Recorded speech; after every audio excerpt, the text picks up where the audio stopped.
Operator নিয়োগ নিয়ে সরকার ও ঋণদাতা প্রতিষ্ঠানের দর কষাকষি। সুরাহা না হয় চালু হচ্ছে না শাহজালাল বিমানবন্দরের থার্ড টার্মিনাল।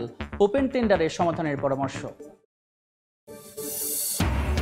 মেট্রো রেলের আয়ে উঠছে না ঋণের কিস্তির টাকা, বছরে ঘাটতি ৩০০ কোটি। চলাচল বাড়িয়ে স্টেশনের বাণিজ্যিক ব্যবহারের পরামর্শ। সময়মতো অর্থ পরিশোধে আশাবাদী ডিএমটিসিএল। ট্রাম্পের শুল্ক নীতিতে মার্কিন বাজারে মন্দার ঢেউ দেশের তৈরি পোশাক খাতে। ২ মাস ধরে কমছে রফতানি। কম দামে পণ্যের অর্ডার নিতে ক্রেতাদের চাপ, বিপাকে ব্যবসায়ীরা। দেশের বাজারে রেকর্ড গড়ল স্বর্ণের দাম। প্রথমবারের মতো ২২ ক্যারেটের ভরি ছাড়ালো ২ লাখ। আজ থেকে কার্যকর, ৭ মাসে বেড়েছে ৫২,০০০ টাকা। এবং শাটডাউনে স্থবির যুক্তরাষ্ট্র, ডেমোক্র্যাটদের ওপর দোষ চাপালেন প্রেসিডেন্ট ট্রাম্প। বেতন ছাড়াই কাজ করছেন লাখো কর্মী। বিমান চলাচল ও পাসপোর্ট পরিষেবা ব্যাহত।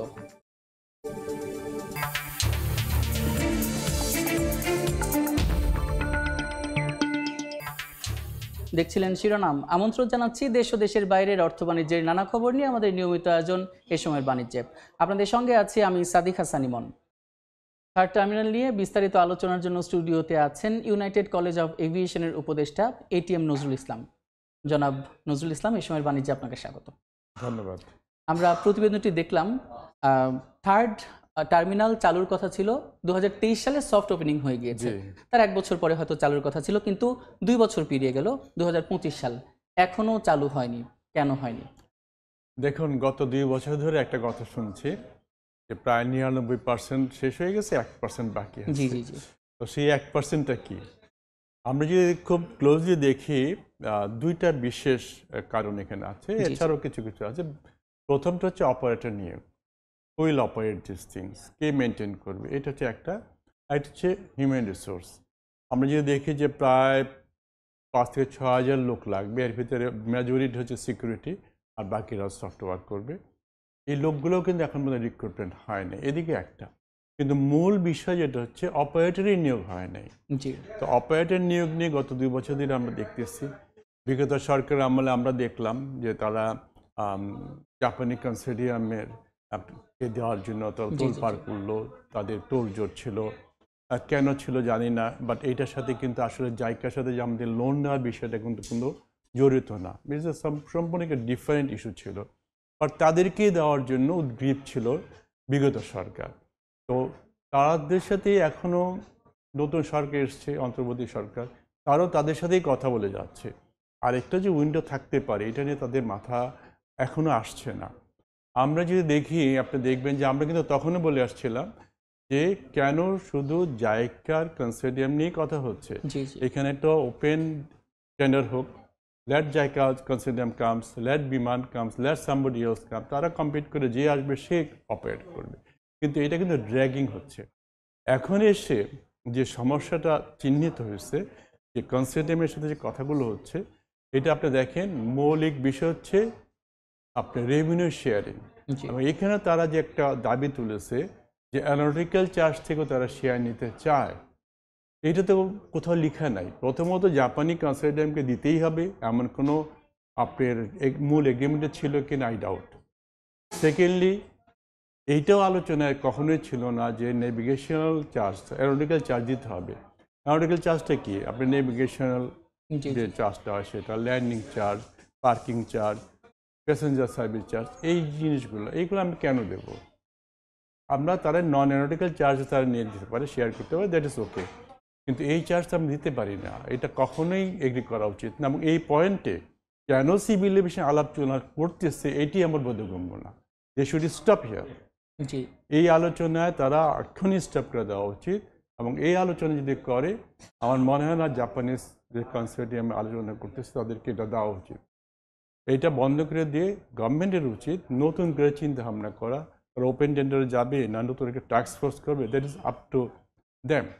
কিন্তু আমি মনে করি যে দ্রুত, যেহেতু এখানে প্রায় ৩০,০০০ কোটি টাকার ইনভলভমেন্ট, এখান থেকে প্রায় ৩০ বছর একটা টার্ম আছে, পেমেন্ট করবে জাপানি এই জায়গাকে, প্লাস বাংলাদেশ গভর্নমেন্টেরও একটা টাকা এখানে ইনভলভ আছে, সেখানেও একটা ক্যাপিটাল আপনার মানি আছে, সেখানেও দিতে হবে এবং কিন্তু আয় করতে হবে।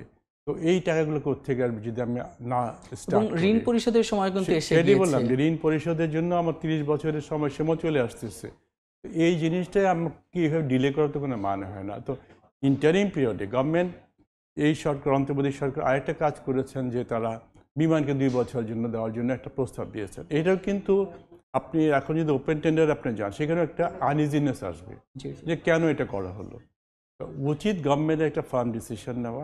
আমি মনে করি যে এটা পলিটিক্যাল ডিসিশন, আর এখানে অনেক কিছু বিষয় আছে, অনেক ছোট ছোট বিষয় আছে যেগুলো খুব ভালোভাবে চিন্তা করা উচিত। একজন প্রস্তাব করেছেন টাস্ক ফোর্স, আমি মনে করি task force is a good idea. Task force করে এটাকে একটা নিয়ে যাওয়া উচিত। তবে আমি মনে করি যে আমরা যেহেতু আমাদের এয়ারপোর্ট এটা সার্বভৌম একটা বিষয়, প্লাস আমাদের রেভিনিউ শেয়ারিং একটা বিশাল বিষয় আছে। তো আমি মনে করি যে গভর্নমেন্ট এই আলোচনা এখন বন্ধ করে দিয়ে ইন্টারিম ব্যবস্থাপনায় টিবি নিজেই তার দায়িত্ব নিতে পারে, নিয়ে একটা গ্রাউন্ড হ্যান্ডলিংকে দিতে পারে, দিয়ে they should go for a bigger thing. যেমন তারা একটা কনসিডাম করতে পারে, সেই কনসিডামে বাংলাদেশ সরকারের একটা মেজর রোল থাকতে পারে বা শেয়ার থাকতে পারে, বাংলাদেশি কোম্পানিগুলো একটা মেজর শেয়ার থাকতে পারে, এবং একটা বিদেশি এক্সপার্টাইজ যারা তাদের কাছ থেকে নিতে পারে। অর্থাৎ যে এখানে তিনমুখী একটা প্রশ্ন আসতে রয়েছে পারে। যে এই যে অন্তর্বর্তী সরকারের যে জনপ্রতিনিধিরা রয়েছেন তারা জানিয়েছেন যে দর কষাকষি কিন্তু চলছে অপারেটর নিয়োগের ক্ষেত্রে, সেটার আসলে এখন কি অবস্থা? আর এখন এত বড় একটা প্রজেক্ট, এই প্রজেক্টটা আসলে কিভাবে পরিচালনা করা দরকার এবং কি ধরনের ব্যবস্থা নেওয়া দরকার? আর আরেকটা হচ্ছে অন্তর্বর্তী সরকার তো হ্যান্ড ওভার করবে বেবি চককে, তো সেটাই বা কিভাবে হবে? বিস্তারিত জানতে চাই আপনার কাছে। দেখুন, যে সংশ্লিষ্ট দর প্রতিষ্ঠান। কষাকষির কথাটা বলা হচ্ছে, যে দর কষাকষির প্রস্তাবনা তারা দিয়েছে, কনসোর্টিয়াম, জাপানিজ কনসোর্টিয়াম দিয়েছে, এই দর কষাকষি আলোচনাতে যাওয়াই উচিত না। কারণ আমরা কোনো অবস্থাতেই আর্টিকেল চার্জ শেয়ার করা উচিত না। আমি কেন করবো? কারণ এখানে ভাবতে হবে third terminal is one terminal, there is another one first terminal, second terminal. আমার ল্যান্ডিং চার্জেসগুলো ইটস ইন্ডিপেন্ডেন্ট থিং। এবং এখানে প্রথম যে কথা ছিল জায়গার সাথে কথা, আমি অ্যানালিটিক্যাল চার্জেসগুলো কখনোই শেয়ার করব না, আমি যতটুকু জানি। তো সেইখানে এই প্রশ্ন নিয়ে আলোচনা, দর কষাকষি প্রশ্নেই যাওয়া উচিত না। আচ্ছা, যদি দর কষাকষি না হয় তাহলে জাইকা বেবি চককে কিভাবে হ্যান্ড ওভার করবে? জায়গার সাথে তো কনসেপ্টের কোনো সম্পর্ক নেই। জায়গার সাথে কনসেপ্টের কোনো সম্পর্ক নেই। এই যে কনসেপ্ট যারা গ্রাউন্ড হ্যান্ডলিং করবে বা এটা করবে, তার সাথে কোনো সম্পর্ক নেই। জায়গা একটি বডি, তারা যেহেতু জায়গা এখানে ফান্ডিং করছে, একটা সফট কর্নার আছে যে ওদেরকে দেওয়া যায় জি, কিনা, জি, জি। That is only thing. But এটা যা দিতেই হবে আমার মনে হয় না এরকম কোনো শর্ত যুক্ত আছে। তো এটার সাথে কোনো এটা টোটালি ডিফারেন্ট ইস্যু। তো এখন গভর্নমেন্ট টিএবি যদি রেডি থাকে, টিএবি শুড টেক ওভার, এবং তারা কীভাবে এটা চালু করবে তারা চিন্তা ভাবনা করুক, দরকার হলে টাস্ক ফোর্স করুক, তারা একটা গ্রাউন্ড হ্যান্ডলিংকে নিয়োগ দিক, দিয়ে আরম্ভ করুক অপারেশন। থার্ড টার্মিনাল অপারেট করার জন্য যদি কিছু করতে হয় তারা ধীরে সুস্থে করুক, বাট এটা চালু হওয়ার প্রয়োজন। জি, ওপেন টেন্ডারে আসলে কারা আসতে পারে আপনার মনে হয় যে, আর ওপেন টেন্ডারটা কতটুকু দেখুন, জরুরি? ওপেন টেন্ডারের কথা যেটা আসছে সেটা যে কেউ আসতে পারে, দেশীয় কোম্পানি আসতে পারে, যদিও নাই, এখানে বিমান আসছে, বিদেশি কোম্পানি আসতে পারে। জায়গা যে কনসোর্টিয়ামের কথা বলা হচ্ছে যে 4-5টা কোম্পানি তারা নিয়ে কনসোর্টিয়াম করতে যাচ্ছে, তারা আসতে পারে। এখন দেখতে হবে, আমরা তখন দেখতে পারবো যে কে বেশি অভিজ্ঞ, তার কাছ থেকে আমরা বেশি লাভ নিতে পারবো। আমি মনে করি এই মুহূর্তে যে রেভিনিউ শেয়ারিং এইসব না করে গভর্নমেন্টের উচিত একটা কোম্পানিকে দেওয়া যেখানে they will pay fixed amount of money, যে তুমি এত টাকা পাবা, এটা নিয়ে তুমি আমাদের কাজ করে দেবা। আমি কোনো শেয়ারিংয়ে যাবো না। Why should I go for revenue sharing? এখানে বেশি হতে পারে, কম হতে পারে, আমরা ওইভাবে কন্ট্রাকচুয়ালি যেতে পারি। এটা আবার থার্ড টার্মিনাল নির্মাণের জন্য যে মেশিনারিজের যে ওয়ারেন্টি ছিল সেটাও কিন্তু শেষের পথে, তো সেভাবে কি ব্যবস্থা নেওয়া কিছু যেতে কিছু পারে? ইকুইপমেন্ট ওয়ারেন্টি শেষ হয়ে যাচ্ছে, এটা খুব কিছু যায় না। এরপর ওয়ারেন্টি শেষ হলে কী হবে? আমি নিজের পয়সা ঠিক করে নিতে হবে, দ্যাট ইজ অল।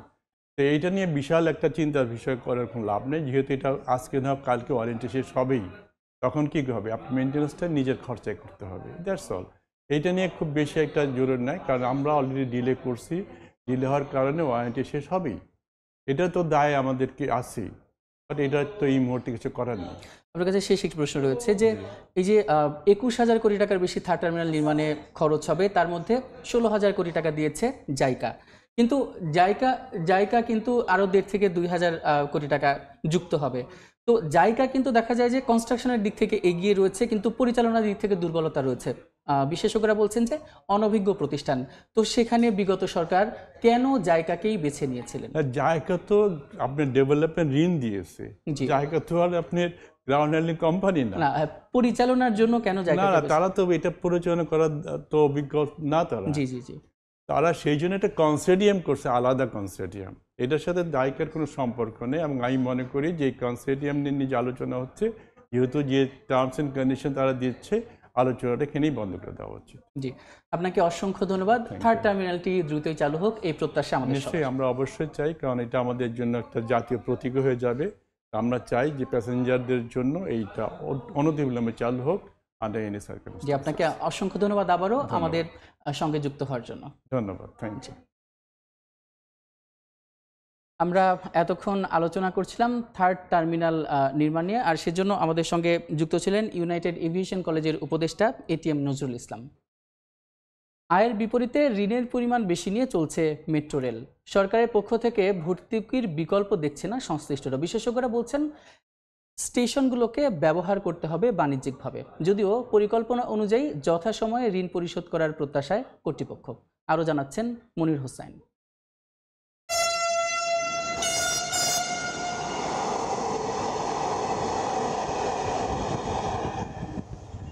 দীর্ঘ লাইনে অপেক্ষা আর গাদাগাদি করে যাত্রা, রাজধানীবাসীর মেট্রো যাত্রার দৈনন্দিন গল্প এখন এমনই। দিন দিন বাড়ছে যাত্রী চাপ, তবে এত যাত্রীর ভিড়েও কাঙ্ক্ষিত আয় করতে পারছে না মেট্রো। ফলে যথাসময়ে ঋণ পরিশোধের শঙ্কা কাটছে না। বর্তমানে দিনে গড়ে উড়াল এই রেলপথ ব্যবহার করছেন 4 লাখের বেশি মানুষ। মেট্রো রেল কর্তৃপক্ষের দাবি এর থেকে বছরে আয় প্রায় 450 কোটি টাকা। বিপরীতে 2030-31 সাল পর্যন্ত প্রতি বছর ঋণের কিস্তি দিতে হবে গড়ে প্রায় 740 কোটি টাকা। এমন পরিস্থিতিকে শঙ্কার উল্লেখ করে বিশেষজ্ঞরা বলছেন, শুধু যাত্রীদের থেকে আয়ের উপর নির্ভর করে ঋণ পরিশোধ অসম্ভব। আয় বাড়াতে ট্রেনের সংখ্যা ও বেশি সময় চালানো, পরিচর্যা খাতে অযৌক্তিক খরচ কমানোর পাশাপাশি স্টেশন এবং অবকাঠামো বাণিজ্যিকভাবে ব্যবহারের পরামর্শ তাদের। বলছেন, বিনিয়োগ বেশি হওয়াতেই ঋণের চাপ ভোগাচ্ছে মেট্রো রেলকে। দুর্ভাগ্যজনক হলো সত্যি, আমরা বানাতে গিয়ে এত বেশি সময় নিয়ে ফেলেছি, সময়ের সাথে সাথে খরচ বাড়িয়ে ফেলেছি। এই খরচটাকে শুধু আবার যাত্রীর ভাড়ার উপরে নির্ভর করেছি। আধুনিক যাত্রী সেবায় মেট্রো কিন্তু শুধু যাত্রীর উপর নির্ভর করে না। সময়াবদ্ধভাবে যদি কাজটা করতে পারতেন পেশাদারিত্বের সাথে, তাহলে খরচ কম হতো।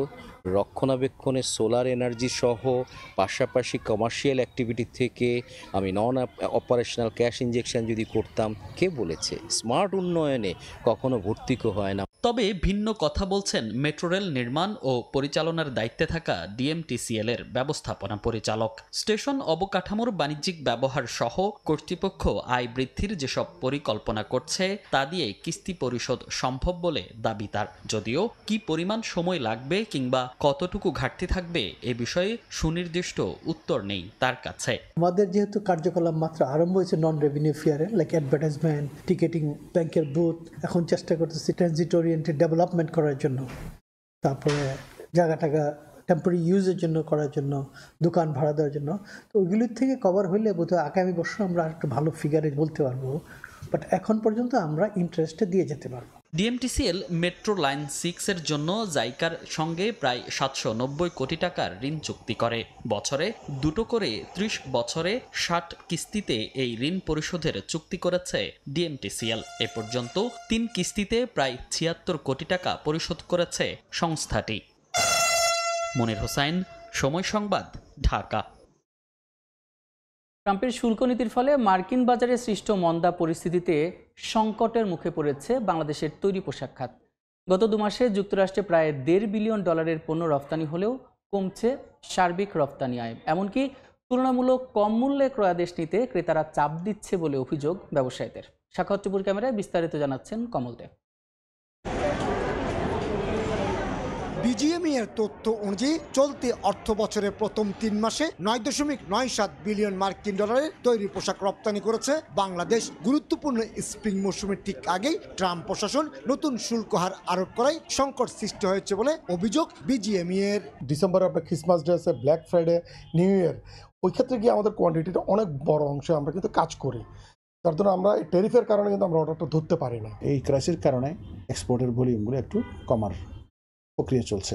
শুল্ক জটিলতায় বিদেশি বায়ার প্রতিষ্ঠানগুলো পণ্যের বাড়তি দাম তো দিচ্ছে না, বরং আরো কম মূল্যে পণ্যের অর্ডার নিতে চাপ প্রয়োগ করায় এ প্রবৃদ্ধি ধরে রাখা নিয়ে সংশয় সৃষ্টি হয়েছে।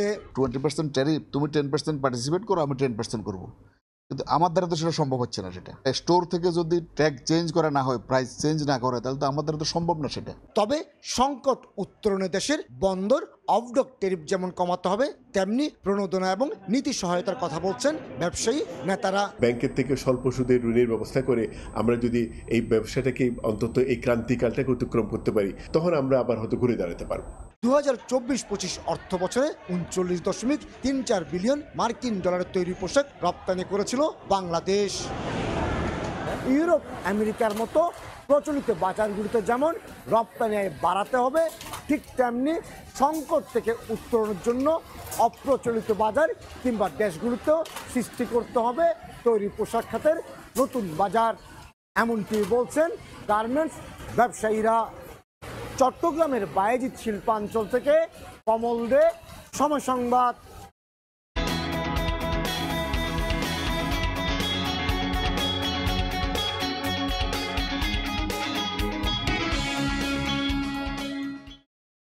ভারত ও ভুটানে ভারী বৃষ্টিপাতের প্রভাব পড়েছে বাংলাবান্ধা স্থলবন্দরের আমদানি রপ্তানি বাণিজ্যে।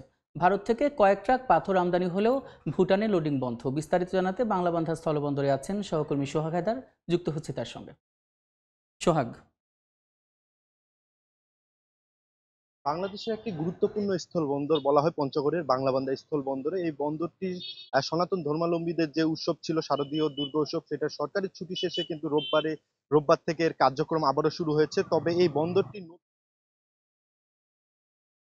ভারত এবং ভুটানের অভ্যন্তরে যে ভারী বৃষ্টিপাত, সেই বৃষ্টিপাতের কারণে রাস্তার বেহাল অবস্থা এবং যে সকল পাথর লোডিং পয়েন্ট রয়েছে সেখানে পানি জমাট হয়ে থাকায় কিন্তু সেখানে কোনো লোড হচ্ছে না। এতে করে আজকে সকাল থেকে কোনো ভুটানি গাড়ি বাংলাদেশে প্রবেশ করেনি। আমি বলে রাখি যে এখানকার যারা ব্যবসায়ী রয়েছে তারা বলছেন যে এর কারণে কিন্তু এখানে আমরা কোনো পাথরের গাড়ি আজকে ভুটান থেকে বাংলাদেশে প্রবেশ করেনি। একই সাথে তারা জানিয়েছেন যে রবিবার এবং সোমবার পূর্বের যে সকল গাড়ি রয়েছে যেগুলো পূর্বে লোড করা ছিল সেগুলো প্রবেশ করেছিল। এর ফলে কিন্তু আমরা আজকে কোনো বন্দরে তেমন কার্যক্রম লক্ষ্য করছি না। তবে এখানে বন্দর সংশ্লিষ্ট যারা রয়েছে তারা বলছে যে বন্দরের যে সকল অন্যান্য কার্যক্রম রয়েছে রপ্তানি বিষয়ের, সেগুলো কিন্তু তারা নিশ্চিত করছেন এবং এইখান থেকে তাদের যে প্রসেসিং রয়েছে সেগুলো করছেন।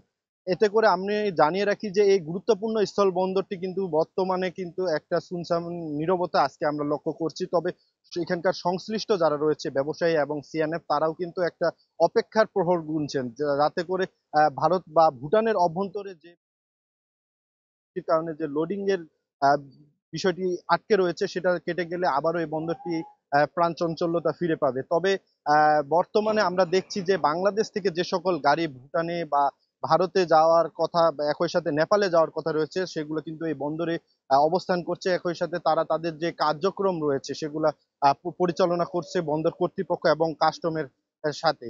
আর সর্বশেষ আরেকটি বিষয় জানিয়ে রাখি যে 4 দেশীয় এই স্থল বন্দরটি কিন্তু বর্তমানে ভারত এবং ভুটান এবং নেপালের সাথে যে কার্যক্রম পরিচালনা করছে।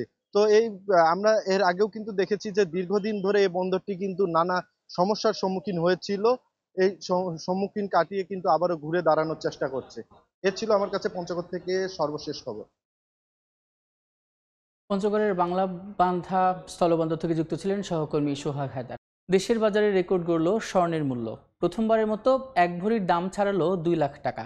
সোমবার সন্ধ্যায় বাংলাদেশ জুয়েলার্স অ্যাসোসিয়েশন জানায়, আজ থেকে প্রতি ভরি ভালো মানের স্বর্ণ বেচা কেনা হবে 2,726,000 টাকায়।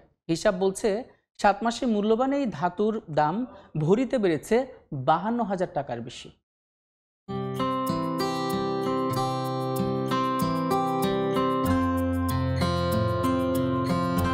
দাম বৃদ্ধির পাগলা ঘোড়া ছুটিয়ে যেন দিন দিন সোনার হরিণ হয়ে উঠছে স্বর্ণ। মাত্র এক সপ্তাহে টানা 3 দফায় ভরিতে ৭,৭৫৭ টাকা বাড়ল মূল্যবান এই ধাতুর দাম। আর এতেই দেশের ইতিহাসে প্রথমবারের মতো 1 ভরি স্বর্ণমূল্য ছাড়ালো 2 লাখ টাকার গণ্ডি।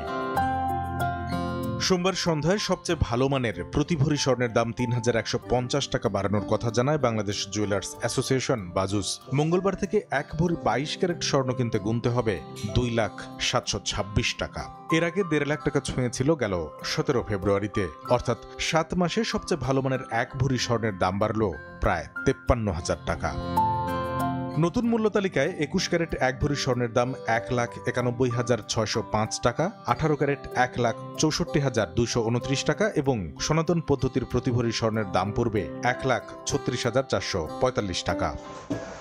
এ নিয়ে চলতি বছর মোট 61 বার দেশের বাজারে সমন্বয় করা হলো স্বর্ণের দাম, যেখানে বেড়েছে 43 বার, কমেছে মাত্র 18 বার। আর 2024 সালে দেশের বাজারে 35 বার স্বর্ণমূল্য বেড়েছিল, কমেছিল 27 বার। শুধু দেশে নয়, স্বর্ণের দাম ঊর্ধ্বমুখী রয়েছে বিশ্ববাজারেও। স্পট মার্কেটের তথ্য সোমবার সন্ধ্যা পর্যন্ত 1 মাসে প্রতি আউন্স মানে 2.43 ভরি স্বর্ণের দাম বেড়েছে $250 বেশি। কামরুল হাসান সবুজ, সময় সংবাদ, ঢাকা। চলতি অর্থ বছরের প্রতি মাসেই বাড়ছে খাদ্য বাবদ মানুষের ব্যয়, এমন তথ্যই মিলেছে বাংলাদেশ পরিসংখ্যান ব্যুরো BBS এর মূল্যস্ফীতির পরিসংখ্যানে। অগাস্টে চিকিৎসা পরিবহনের মতো খাত বহির্ভূত খাতে ব্যয় কিছুটা কমলেও বেড়ে গেছে সেপ্টেম্বরে। ভোক্তার ব্যয়ের চাপ বাড়লেও মানুষের আয় কমছে বলে জানিয়েছে সরকারি সংস্থাটি। সেপ্টেম্বরে বিশ্বব্যাপী খাদ্যপণ্যের দাম কমেছে। গেল শুক্রবার জাতিসংঘের খাদ্য ও কৃষি বিষয়ক সংস্থা FAO এমন তথ্য দেওয়ার 2 দিন পরই বাংলাদেশ পরিসংখ্যান ব্যুরো BBS জানালো, গেল মাসে দেশের বাজারে খাদ্যপণ্য কিনতে আগের মাসের চেয়ে বেশি ব্যয় করতে হয়েছে সাধারণ মানুষকে। BBS এর তথ্য, গেল মাসে খাদ্য মূল্যস্ফীতি আরও বেড়ে হয়েছে 7.64%। অর্থাৎ 1 বছর আগে যে খাদ্যপণ্য 100 টাকায় কিনতে পেরেছে সাধারণ মানুষ, গেল সেপ্টেম্বরে সেই খাদ্য কিনতে গুনতে হয়েছে 107 টাকা 64 পয়সা। এ নিয়ে টানা 3 মাস ধরে বাড়ছে খাদ্য ব্যয়। শুধু খাদ্যেই নয়, শিক্ষা, চিকিৎসা, পরিবহন সহ খাদ্য বহির্ভূত খাতেও গেল মাসে ব্যয় বেড়েছে সাধারণ মানুষের। খাদ্য ও খাদ্য বহির্ভূত এই 2 খাতেই ব্যয় বৃদ্ধির চাপে 1 মাস কমার পর সেপ্টেম্বরে এসে আবারও বেড়েছে সার্বিক মূল্যস্ফীতি, দাঁড়িয়েছে 8.36%। দৈনন্দিন জীবনে ভোক্তা ব্যয় বাড়লেও গেল মাসে শিল্প, কৃষি, সেবা সব খাতেই কমেছে মানুষের আয়। BBS এর তথ্য, কৃষি খাতে মজুরি কমছে টানা 4 মাস ধরে। শিল্পে ওঠানামার মধ্যে থাকলেও সেবা খাতে মজুরি সূচক কমছে টানা 3 মাস ধরে। সাদিক হাসান ইমন, সময় সংবাদ, ঢাকা। পুঁজিবাজারের খবর। সপ্তাহের 3য় কার্যদিবসে সকাল থেকে সূচকের ওঠানামার মধ্য দিয়ে লেনদেন চলছে ঢাকার প্রধান পুঁজিবাজার ঢাকা স্টক এক্সচেঞ্জ DSE-তে। এই মুহূর্তে লেনদেনের সবশেষ পরিস্থিতি জানাতে নিয়ে যাচ্ছি DSE ওয়েবসাইটে। গত কার্যদিবসে আমরা দেখেছিলাম যে 736 কোটি টাকার লেনদেন হয়েছিল এবং সেখানে প্রধান সূচক DSE-X সেটি কিন্তু প্রায় 24 পয়েন্ট কমেছিল। আজকে দেখতে পাচ্ছি সকাল থেকে এখন থেকে প্রায় 1.5 ঘন্টায় 3টি সূচকের মধ্যে 2টি সূচক ঊর্ধ্বমুখী প্রবণতায় রয়েছে, একটি সূচক রয়েছে নিম্নমুখী প্রবণতায়। প্রধান সূচক DSE-X সেটি কিন্তু 1.8 পয়েন্ট বেড়ে এখন অবস্থান করছে 5,425 পয়েন্টের কিছুটা বেশি। সরিয়া সূচক DSE-S সেটিও কিন্তু এখন ঊর্ধ্বমুখী প্রবণতায় রয়েছে, 3.6 পয়েন্ট বেড়ে এখন অবস্থান করছে 1,175.5 পয়েন্টে। এবং নিম্নমুখী থাকা একটি সূচক হচ্ছে DS30 ইন্ডেক্স বাছাইকৃত সূচক, সেটি প্রায় 5 পয়েন্ট কমে এখন অবস্থান করছে 2083 পয়েন্টে। আর ঢাকা পুঁজিবাজারে এখন পর্যন্ত লেনদেন হয়েছে 287 কোটি টাকার বেশি। যে কোম্পানিগুলো লেনদেন করেছে তার মধ্যে 171টি কোম্পানির শেয়ারের দাম বেড়েছে, 122টি কোম্পানির শেয়ারের দাম কমেছে এবং এখন পর্যন্ত অপরিবর্তিত রয়েছে 94টি কোম্পানির শেয়ারের দাম। যে কোম্পানিগুলো এখন লেনদেন করছে তার মধ্যে শীর্ষ 20-এ কোন কোন কোম্পানিগুলো রয়েছে এবং কোন কোম্পানির অবস্থান কোথায় এটি আমরা জেনে নেব। প্রথমেই কিন্তু রয়েছে CVO পেট্রোকেমিক্যাল লিমিটেড, যার একটি শেয়ার এখন বিক্রি হচ্ছে 206 টাকা 40 পয়সায়। গত কার্যদিবসের একটি শেয়ারের সর্বশেষ দাম ছিল 191 টাকা 20 পয়সায়। অর্থাৎ আজকে কিন্তু দেখা যাচ্ছে যে এখন পর্যন্ত প্রায় 16 টাকা একটি শেয়ারের দাম এটি বেড়েছে এবং পুঁজিবাজারে এখন পর্যন্ত এটি লেনদেন করেছে 20 কোটি টাকার বেশি। দ্বিতীয় অবস্থানে কিন্তু রয়েছে রূপালী লাইফ ইন্স্যুরেন্স কোম্পানি লিমিটেড, যার একটি শেয়ার এখন বিক্রি হচ্ছে 128 টাকা 30 পয়সায়। গত কার্যদিবসে 125 টাকা 30 পয়সা ছিল এটির দাম সর্বশেষ, আজকে কিন্তু 3 টাকা বেড়েছে এবং এটি দ্বিতীয় অবস্থানে রয়েছে। তৃতীয় অবস্থানে রয়েছে Khan brothers PP woven bags industries limited, যার একটি শেয়ার এখন বিক্রি হচ্ছে 150 টাকা 90 পয়সায়। গত কার্যদিবসে একটি শেয়ারের সর্বশেষ দাম ছিল 144 টাকা 60 পয়সায়, আজকে দেখা যাচ্ছে যে প্রায় 6 টাকা কিন্তু বেড়েছে। তো ঢাকা পুঁজিবাজারে কিন্তু আমরা দেখছিলাম যে কয়েক মাস যাবতই ঊর্ধ্বমুখী প্রবণতায় ছিল, কিন্তু এখন কিছুটা নিম্নমুখী প্রবণতায় রয়েছে এবং প্রধান সূচকের অবস্থানও কিন্তু কিছুটা নেমে আসছে। তো দেখা যাক যে এবং তারা বিভিন্ন ধরনের ব্যবস্থা নিচ্ছে, দেখা যাক যে আজকে আসলে ঢাকা পুঁজিবাজারের 3টার দিকে কি অবস্থা দাঁড়ায়। তো ঢাকা স্টক এক্সচেঞ্জের ওয়েবসাইট থেকে এই ছিল আমার কাছে লেটেস্ট আপডেট। ঘোষণার 9 মাস পরও চালু হয়নি বন্ধ থাকা রাষ্ট্রায়ত্ত 6টি চিনিকল। পর্যায়ক্রমে উৎপাদনে যেতে টাস্কফোর্স অর্থ বরাদ্দের সুপারিশ করলেও লোকসানি প্রতিষ্ঠান দেখিয়ে তা দিতে অসম্মতি জানিয়েছে অর্থ মন্ত্রণালয়। তবে সংশ্লিষ্টরা মনে করেন চিনির বাজার নিয়ন্ত্রণের পাশাপাশি স্থানীয় অর্থনীতিকে শক্তিশালী করতে কলগুলো চালুর উদ্যোগ নেওয়া জরুরি। নাজমুল ইসলাম নিশাতের রিপোর্ট, ক্যামেরায় ছিলেন শাকিল মাহমুদ। 2020 সালে আওয়ামী সরকার লোকসানের কারণ দেখিয়ে বন্ধ করে দেয় দেশের 6টি রাষ্ট্রায়ত্ত চিনিকল। এতে বেকার হয়ে পড়েন কয়েক হাজার শ্রমিক কর্মচারী। তবে 2024 সালের ডিসেম্বরে এক চিঠির মাধ্যমে বন্ধ থাকা এসব চিনিকল পুনরায় চালু ও লাভজনকভাবে চালানোর লক্ষ্যে গঠিত টাস্কফোর্সের সুপারিশ ও মতামত এবং পর্যাপ্ত আখপ্রাপ্তি সাপেক্ষে পর্যায়ক্রমে চালুর কথা জানায় শিল্প মন্ত্রণালয়। কিন্তু টাস্কফোর্স প্রথম পর্যায়ে শ্যামপুর ও সেতাবগঞ্জ চিনিকল চালুর জন্য আখচাষ উন্নয়ন ও রোপণ বাবদ 2024-25, 25-26 ও 26-27 অর্থ বছরের জন্য সম্ভাব্য অর্থ ছাড়ের আবেদন 2 দফা করলেও কারণ হিসেবে লোকসানির প্রতিষ্ঠান দেখিয়ে তা বরাদ্দ দিতে অসম্মতি জানায় অর্থ মন্ত্রণালয়। এই বাজেট যখন অর্থ মন্ত্রণালয়ে পাঠানো হয় তখন অর্থ মন্ত্রণালয় থেকে ফাইল ফেরত দিয়েছে। এই জন্য আপাতত মিল চালুর কর্মকাণ্ডে কাজে হাত দেওয়া যাচ্ছে না। যদি অর্থপ্রাপ্তি সাপেক্ষে তখন পুনরায় আবার এটা চালুর ব্যাপারে সিদ্ধান্ত হবে। চিনিকল সংশ্লিষ্টরা বলছেন অন্তর্বর্তী সরকারের ঘোষণার মধ্য দিয়ে যে আশার আলো জেগে উঠেছিল তা আবারও নিভতে বসেছে।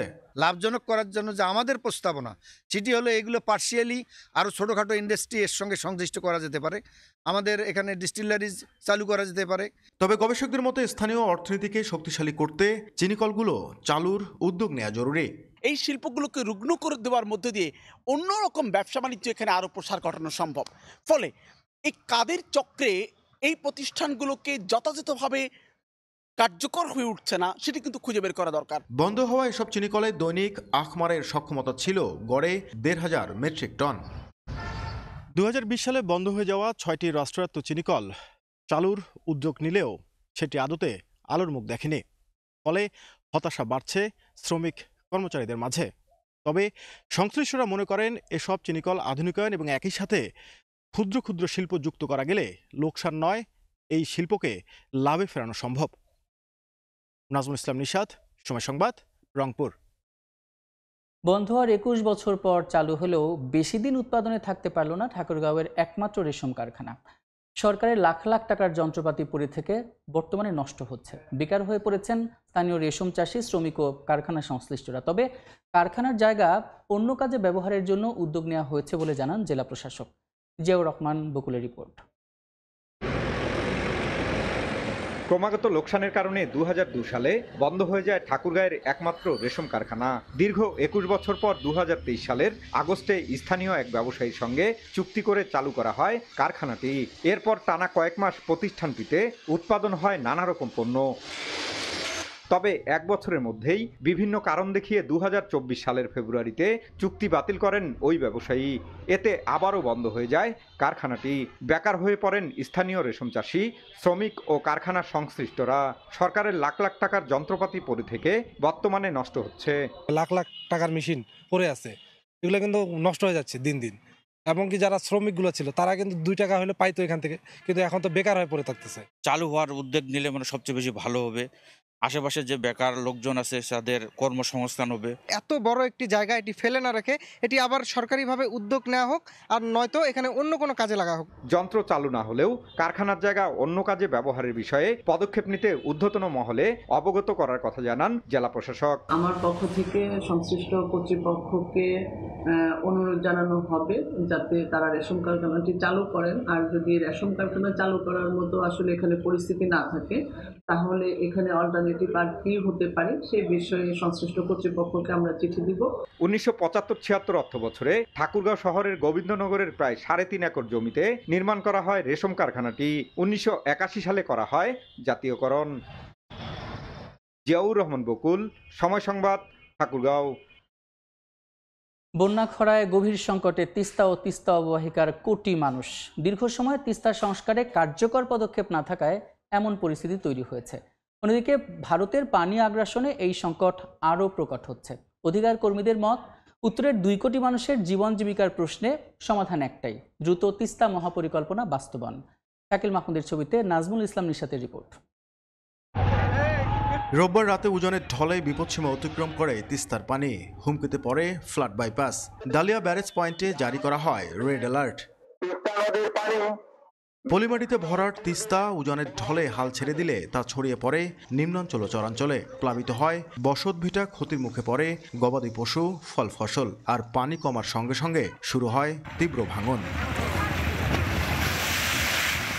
অন্যদিকে শুষ্ক মৌসুমে ভারতের একতরফা পানি আগ্রাসনে তিস্তা পরিণত হয় মরা খালে। ফলে বছর জুড়ে জীবনযুদ্ধে টিকে থাকার লড়াইয়ে সর্বশান্ত তিস্তা পাড়ের বাসিন্দারা। গরিবের দুঃখ 12 মাস। এই নদী ভাঙ্গে এপার যায়, ওপার থেকে আর এক পারে যায়। এ যাবত মনে করেন 6-7 বার বাড়ি টানাটানি করছে। কত আন্দোলন করলো, অনেক কিছু গেল, কিন্তু কেউ কোনো সরকার এর জন্য কোনো উদ্যোগ নিতেছে না। তিস্তা মহাপরিকল্পনা বাস্তবায়ন যতদিন না হবে, এই তিস্তার আশপাশের মানুষের দুঃখ কষ্ট কিন্তু ততদিন লাঘব হবে না। এমন পরিস্থিতিতে উত্তরের মানুষ আন্দোলন গড়ে তোলে তিস্তা মহাপরিকল্পনা বাস্তবায়নের ঘোষণাও আসে বর্তমান সরকারের পক্ষ থেকে। ডিসেম্বরের মধ্যে এই চুক্তিটা শেষ পর্যায়ে নিয়ে যেতে পারবো এবং আগামী বছর থেকে কাজ শুরু হবে। তবে কোটি মানুষের জীবন জীবিকার প্রশ্নে ঘোষণা কিংবা আশ্বাস নয়, নভেম্বরের মধ্যেই তিস্তা মহাপরিকল্পনা বাস্তবায়নের কাজ শুরুর দাবি ওঠে। সরকার যেহেতু বলছে যে আমাদের নিজেদের অর্থায়নে আমাদের একটা অংশ আছে, সেই অর্থ দিয়ে তারা তো কাজ শুরু করতে পারে। আমরা চাই যে নির্বাচনের পূর্বে নভেম্বরে যদি তারা কাজ শুরু করে তাহলে আমরা আশ্বস্ত হই। আর তিস্তা বাঁচাও নদী বাঁচাও সংগ্রাম পরিষদের মতে একমাত্র তিস্তা মহাপরিকল্পনা বাস্তবায়ন করা গেলেই প্রতি বছর লক্ষ কোটি টাকার ক্ষতি কমানো সম্ভব। ফ্লাড বাইপাস 2 পাশে ঠিক করা, 2 পারের বাঁধ নির্মাণ, পুনর্নির্মাণ করা এবং জলাধার নির্মাণ করা, এই কাজটি প্রথম পর্যায়ে কাজটি বললে এই দেশের মানুষ বাঁচবে, তিস্তা পারের মানুষ বাঁচবে। তিস্তা মহাপরিকল্পনা বাস্তবায়নে ভূরাজনৈতিক টানাপোড়েন থাকলে প্রয়োজনে নিজস্ব অর্থায়নে হলেও তা বাস্তবায়নের দাবি জানান অধিকার কর্মীরা। নাজমুল ইসলাম নিশাত, সময় সংবাদ, Rangpur. Noodles brand mister noodles বাজারে নিয়ে এলো রামেন নুডলস। রাজধানীর বাড্ডায় মিস্টার নুডলসের প্রধান কার্যালয়ে আয়োজিত এক অনুষ্ঠানে মোড়ক উন্মোচন করা হয়। সোমবার সকালে আয়োজিত অনুষ্ঠানে প্রতিষ্ঠানের ব্যবস্থাপনা পরিচালক ইলিয়াস মৃধা উপস্থিত ছিলেন। ভোক্তাদের চাহিদা ও পছন্দের কথা বিবেচনায় 4টি ভ্যারিয়েন্টের রামেন বাজারে নিয়ে আসা হয়েছে বলে জানানো হয়। পণ্যগুলোর মধ্যে রয়েছে ramen cheese, carbonara, hot chicken 2x spicy. প্রতিটি 85 গ্রামের নুডলসের সর্বোচ্চ খুচরা মূল্য নির্ধারণ করা হয়েছে 50 টাকা।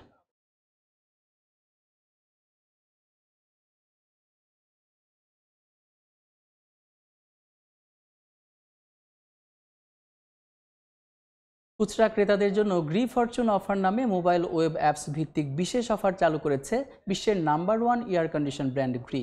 এ উপলক্ষে সোমবার রাজধানীর গুলশানে ইলেকট্রোমার্ট লিমিটেডের প্রধান কার্যালয়ে অনুষ্ঠানের আয়োজন করা হয়। জানানো হয়, গ্রি বা হাইকো এসি কেনার পর এই অফারে অংশ নিতে পারবেন। অংশগ্রহণকারীরা মোবাইলের মাধ্যমে স্পিনিং হুইল ঘুরিয়ে নিশ্চিতভাবে নগদ ছাড় বা আকর্ষণীয় উপহার জেতার সুযোগ পাবেন, যা ইলেকট্রোমার্টের সব রিটেল ও পার্টনার শোরুমের মাধ্যমে সহজেই উপভোগ করা যাবে। এই সময় উপস্থিত ছিলেন ইলেকট্রোমার্টের উপব্যবস্থাপনা পরিচালক মোহাম্মদ নুরুল আফসার, পরিচালক মোহাম্মদ সাজ্জাদুন নেওয়াজ, নুরুল আজিম সানি ও বিক্রয় বিপণন বিভাগের মহাব্যবস্থাপক মাহমুদুন নবী চৌধুরী।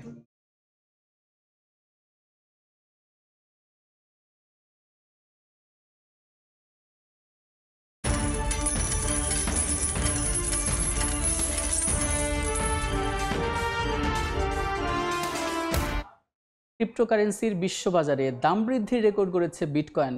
এক একটির দাম ছাড়িয়েছে $1,25,000। দাম বাড়ছে ইথার, বাইন্যান্স, সোলানারও।